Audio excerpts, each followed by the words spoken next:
Assalamualaikum warahmatullahi wabarakatuh. Perkenalkan, nama saya Aulia Frianti, NIM 2107-126556, Program Studi Teknik Lingkungan kelas B, dosen pengampu Nurdiansyah MPD. Di video kali ini, saya akan menjawab beberapa pertanyaan untuk penilaian tengah semester mata kuliah Pendidikan Kewarganegaraan. 1. Jelaskan mengapa negara perlu menyelenggarakan pendidikan kewarganegaraan secara terus-menerus bagi warga negara, khususnya para generasi muda. Jawabannya, di Indonesia pendidikan kewarganegaraan dijadikan sebagai salah satu mata kuliah wajib yang harus ditempuh oleh setiap mahasiswa di perguruan tinggi untuk program diploma atau politeknik dan program sarjana, baik negeri maupun swasta. Di dalam Undang-Undang Nomor 2 Tahun 1989 tentang Sistem Pendidikan Nasional yang dipakai sebagai dasar penyelenggaraan pendidikan tinggi, Pasal 39 ayat 2 menyebutkan bahwa isi kurikulum setiap jenis, jalur dan jenjang pendidikan wajib memuat pendidikan Pancasila, pendidikan agama, dan pendidikan kewarganegaraan yang mencakup pendidikan pendahuluan bela negara atau PPBN. Secara etimologis, pendidikan kewarganegaraan berasal dari kata pendidikan dan kata kewarganegaraan.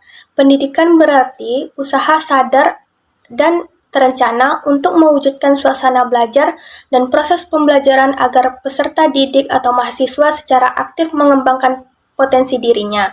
Sedangkan kewarganegaraan adalah segala hal ihwal yang berhubungan dengan warga negara. Secara yuridis, pendidikan kewarganegaraan dimaksudkan untuk membentuk peserta didik dan mahasiswa menjadi manusia yang memiliki rasa kebangsaan dan cinta tanah air.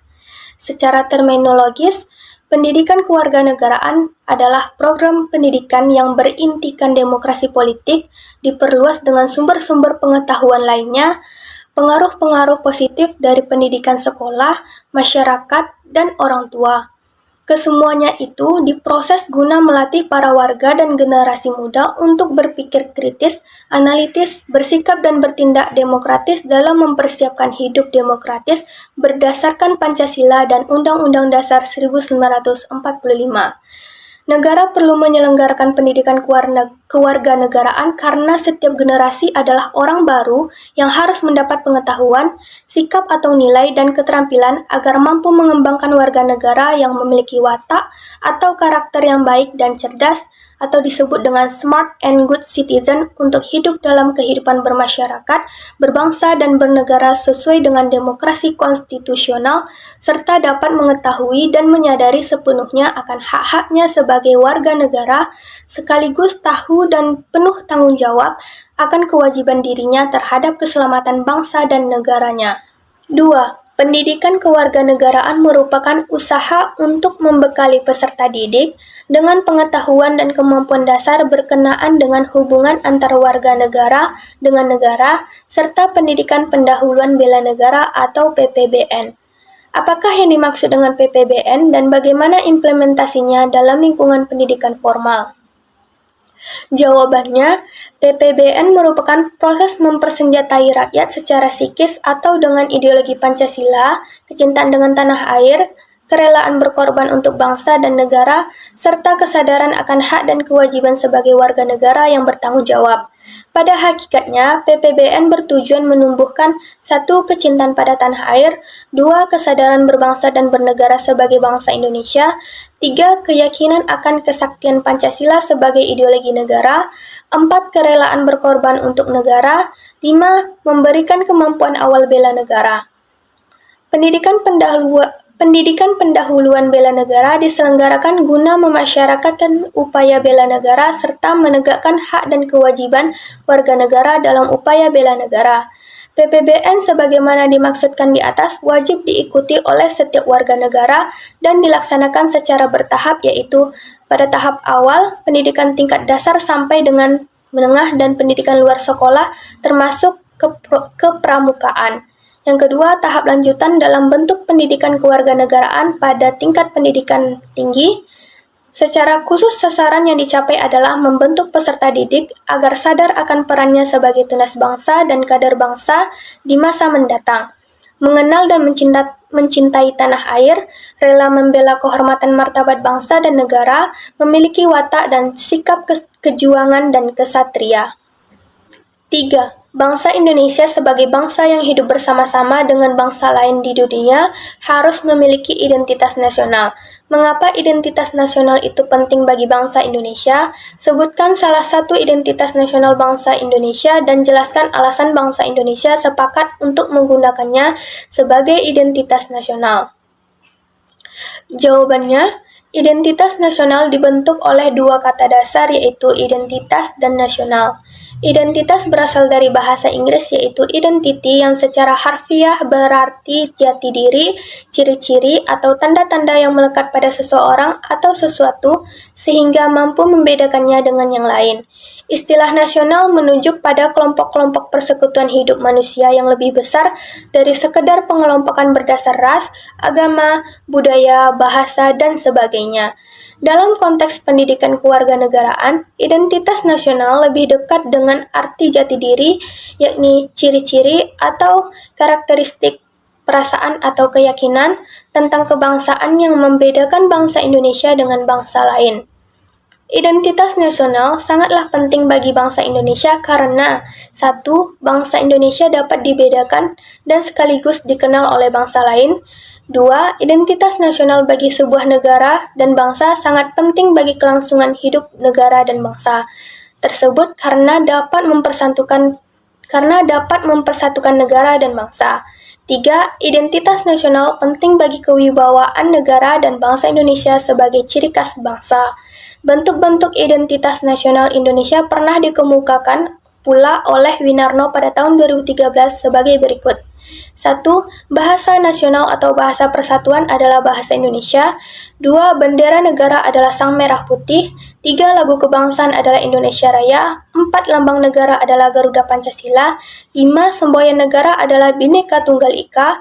6. Dasar falsafah negara adalah Pancasila. 7. Konstitusi atau hukum dasar negara adalah Undang-Undang Dasar Negara Republik Indonesia tahun 1945. 8. Bentuk negara kesatuan Republik Indonesia. 9. Konsepsi wawasan Nusantara.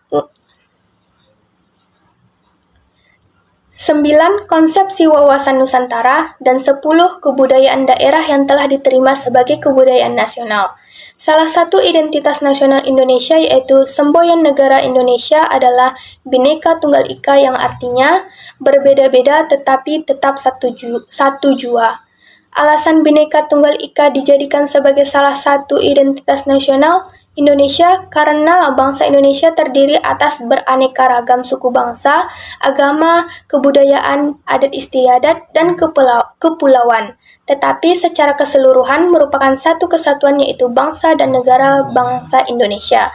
Bangsa Indonesia adalah bangsa yang heterogen, tak ada negara atau bangsa lain yang menyamai Indonesia dengan keanekaragamannya, namun tetap berkeinginan untuk menjadi satu bangsa yaitu bangsa Indonesia. 4. Coba saudara jelaskan apa yang Anda ketahui tentang Mahkamah Konstitusi dalam gerak pelaksanaan kewenangannya. Jawabannya, Mahkamah Konstitusi adalah lembaga tinggi negara dalam sistem ketatanegaraan yang memegang kekuasaan kehakiman bersama-sama dengan Mahkamah Agung. Mahkamah Konstitusi merupakan salah satu lembaga negara yang melakukan kekuasaan kehakiman yang merdeka untuk menyelenggarakan pengadilan guna menegakkan hukum dan keadilan. Mahkamah Konstitusi dibentuk untuk menjamin agar konstitusi sebagai hukum tertinggi dapat ditegakkan sebagaimana mestinya. Dalam menjalankan fungsinya sebagai pengawal konstitusi atau The Guardian of the Constitution, Mahkamah Konstitusi Republik Indonesia dilengkapi dengan 5 kewenangan atau sering disebut 4 kewenangan ditambah 1 kewajiban, yaitu yang pertama, mengadili tingkat pertama dan terakhir yang putusannya bersifat final untuk menguji undang-undang terhadap undang-undang dasar. 2. Memutus sengketa kewenangan lembaga negara. 3. Memutus pembubaran partai politik. 4. Memutus perselisihan hasil pemilu. 5. Memutus pendapat DPR tentang pelanggaran yang dilakukan Presiden. Anggota Mahkamah Konstitusi berjumlah 9 orang hakim konstitusi yang diajukan oleh Presiden 3 orang, oleh DPR 3 orang, dan oleh Mahkamah Agung 3 orang. Jika dibandingkan dengan sesama lembaga tinggi negara lainnya, Mahkamah Konstitusi ini mempunyai posisi yang unik. MPR yang menetapkan undang-undang MPR yang menetapkan Undang-Undang Dasar, sedangkan Mahkamah Konstitusi yang mengawalnya. DPR yang membentuk undang-undang tetapi MK yang membatalkannya. Jika terbukti bertentangan dengan UUD,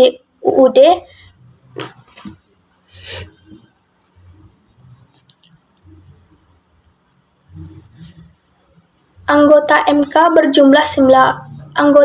berjumlah 9 orang, Hakim Konstitusi yang diajukan oleh Presiden 3 orang, oleh DPR 3 orang, dan oleh MA 3 orang.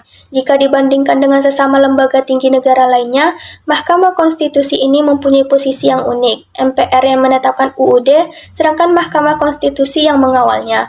DPR yang membentuk undang-undang tetapi MK yang membatalkannya jika terbukti bertentangan dengan UUD.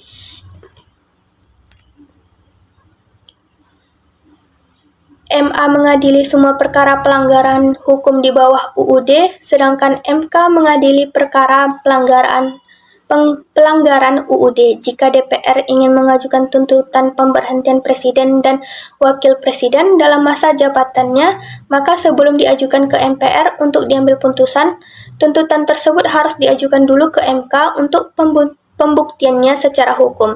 Semua lembaga negara tersebut saling berselisih pendapat atau bersengketa dalam melaksanakan kewenangan konstitusionalnya satu sama lain. Maka yang memutus final dan mengikat atas persengketaan tersebut adalah Mahkamah Konstitusi. Anggota Mahkamah Konstitusi berjumlah 9 orang, Hakim Konstitusi yang diajukan oleh Presiden 3 orang, oleh DPR 3 orang, dan oleh Mahkamah Agung 3 orang. Jika dibandingkan dengan sesama lembaga tinggi negara lainnya, Mahkamah Konstitusi ini mempunyai posisi yang unik. MPR yang menetapkan UUD, sedangkan Mahkamah Konstitusi yang mengawalnya. DPR yang membentuk undang-undang, tetapi MK yang membatalkannya jika terbukti bertentangan dengan UUD. MA mengadili semua perkara pelanggaran hukum di bawah UUD, sedangkan MK mengadili perkara pelanggaran UUD. Jika DPR ingin mengajukan tuntutan pemberhentian Presiden dan Wakil Presiden dalam masa jabatannya, maka sebelum diajukan ke MPR untuk diambil putusan, tuntutan tersebut harus diajukan dulu ke MK untuk pembuktiannya secara hukum. Semua lembaga negara tersebut saling berselisih pendapat atas bersengketa dalam melaksanakan kewenangan konstitusionalnya satu sama lain. Maka yang memutus final dan mengikat atas persengketaan tersebut adalah Mahkamah Konstitusi. 5. Carilah satu kasus berkaitan dengan masalah demokrasi yang terjadi di Indonesia menurut Anda. Uraikan kasus tersebut dan berikan pandanganmu tentang perkembangan demokrasi di Indonesia saat ini dengan persoalan keberagaman. Jawabannya, politik uang atau politik perut, dalam bahasa Inggris yaitu money politics, adalah suatu bentuk pemberian atau janji menyuap seseorang baik supaya orang itu tidak menjalankan haknya untuk memilih maupun supaya ia menjalankan haknya dengan cara tertentu pada saat pemilihan umum. Dampak politik uang yang ditimbulkan yaitu melecehkan kecerdasan pemilih, merusak tatanan demokrasi, meruntuhkan harkat dan martabat kemanusiaan. Selain itu, politik uang bentuk pembodohan rakyat, mematikan kaderasi politik, kepemimpinan tidak berkualitas. Pemimpin yang lahir dari hasil yang tidak benar cenderung melakukan praktik kepemimpinan dalam masa jabatannya dengan tidak benar juga. Jika pelakunya terpilih, bisa saja dia melakukan penyalahgunaan jabatan dan terlibat kasus korupsi. Contoh kasus politik uang yaitu Badan Pengawas Pemilihan Umum Bawaslu Jawa Tengah memberikan apresiasi terhadap Majelis Hakim Pengadilan Negeri Wonogiri yang menjatuhkan vonis bersalah kepada terdakwa kasus politik uang pada pemilu serentak 2019. Terdakwa calon anggota legislatif atau caleg DPRD Wonogiri dari Partai Gerindra, Lambang Purnomo dijatuhi vonis 1,5 bulan hukuman penjara. Kami mengapresiasi kerja jajaran penegak hukum dan Bawaslu Wonogiri yang telah bekerja keras menangani kasus dugaan politik uang ini, kata Koordinator Divisi Humas dan Hubungan Antar Lembaga Bawaslu Jawa Tengah, Muhammad Rafiuddin, Selasa 25 Mei 2019. Sebenarnya lanjut ia, Bawaslu lebih mengutamakan upaya pencegahan dalam kasus pelanggaran pemilu, termasuk politik uang atau money politik. Namun, bila upaya pencegahan tidak bisa, maka tidak ada cara lain kecuali melakukan proses penindakan secara hukum, ujarnya. Menurut Rofiuddin, Majelis Hakim Pengadilan Negeri Wonogiri dengan Ketua Muhammad Istiadi dan Hakim Anggota Nikadek Ayu Ismadewi dan Anita Zulfiani, selain menjatuhkan vonis hukuman 1,5 bulan penjara, juga denda uang senilai 6 juta subsidiar 1 bulan kurungan. Terdakwa Lambang Purnomo terbukti bersalah melanggar Pasal 523 ayat 1 Junto, Pasal 280 ayat 1 huruf J, Undang-Undang Nomor 7 Tahun 2017 tentang Pemilu.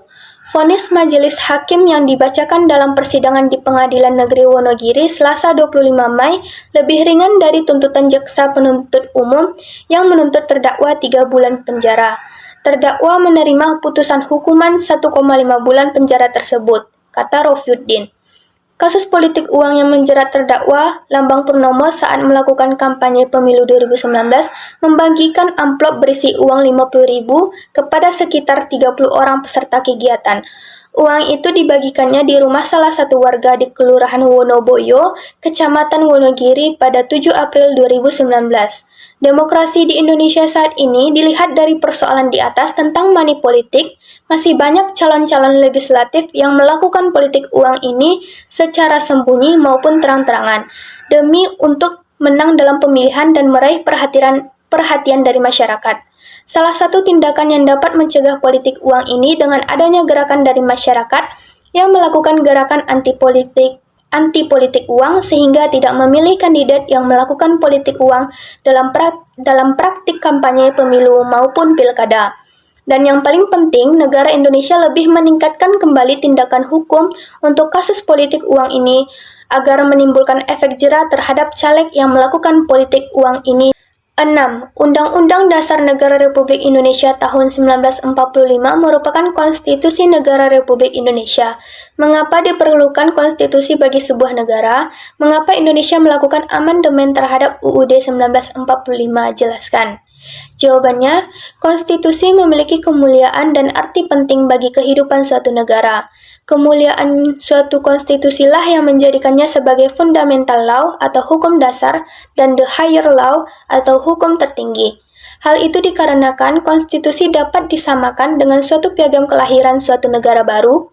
Konstitusi memiliki arti penting bagi negara karena tanpa konstitusi bisa jadi tidak akan terbentuk negara.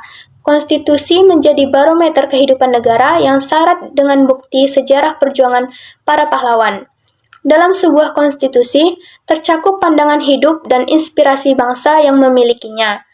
A. Hamid S. At-Tamimi menyatakan bahwa konstitusi sebagai pemberi pegangan dan pemberi batas dan sekaligus pegangan dalam mengatur bagaimana kekuasaan negara itu akan dijalankan. Karena konstitusi merupakan jaminan yang penting dalam menjaga agar kekuasaan yang ada di dalam suatu negara tidak disalahgunakan dan menjamin agar hak asasi manusia tidak dilanggar. Struycken dalam bukunya berjudul Het Staatsrecht van het Koninkrijk der Nederlanden menyatakan bahwa Undang-Undang Dasar sebagai konstitusi tertulis merupakan dokumen formal yang berisi sebagai berikut. 1. Hasil perjuangan politik bangsa di waktu yang lampau. 2. Tingkat tertinggi perkembangan ketatanegaraan bangsa. 3. Pandangan tokoh bangsa yang hendak diwujudkan baik untuk waktu sekarang maupun yang akan datang. 4. Suatu keinginan di mana perkembangan kehidupan ketatanegaraan bangsa hendak dipimpin. Keempat hal yang termuat dalam konstitusi tersebut menunjukkan arti pentingnya suatu konstitusi yang menjadi barometer kehidupan bernegara dan berbangsa. Konstitusi juga memberi arah dan pedoman bagi generasi penerus bangsa dalam menjalankan suatu negara. Konstitusi memiliki kedudukan istimewa dan menjadi sumber hukum utama. Oleh karena itu, tidak boleh ada satu peraturan perundang-undangan pun yang bertentangan dengannya. Alasan Indonesia melakukan perubahan Undang-Undang Dasar 1945 untuk menyempurnakan aturan dasar seperti tatanan negara, kedaulatan rakyat, hak asasi manusia, pembagian kekuasaan, eksistensi negara demokrasi dan hukum. Perubahan tersebut sebagai respon tuntutan reformasi pada waktu itu. Tuntutan tersebut antara lain dilatar belakangi oleh praktek penyelenggaraan negara pada masa pemerintahan rezim Soeharto. Secara umum, latar belakang munculnya reformasi karena penyelewengan dan perlakuan tidak adil pada era Orde Baru. Ketidakadilan tersebut terjadi di berbagai bidang, yaitu bidang politik, hukum, dan ekonomi, di mana semua bidang terjadi korupsi, kolusi, dan nepotisme atau KKN. Alasan filosofis, historis, yuridis, sosiologis, politis, dan teoritis juga mendukung dilakukannya perubahan terhadap konstitusi. Selain itu, adanya dukungan luas dari berbagai lapisan masyarakat. Perubahan UUD 1945 bukannya tanpa masalah, karena ada sejumlah kelemahan sistematika dan substansi UUD pasca perubahan seperti inkonsisten, kerancuan sistem pemerintahan, dan sistem ketatanegaraan yang tidak jelas. Perubahan Undang-Undang Dasar ternyata tidak dengan sendirinya menumbuhkan budaya taat berkonstitusi.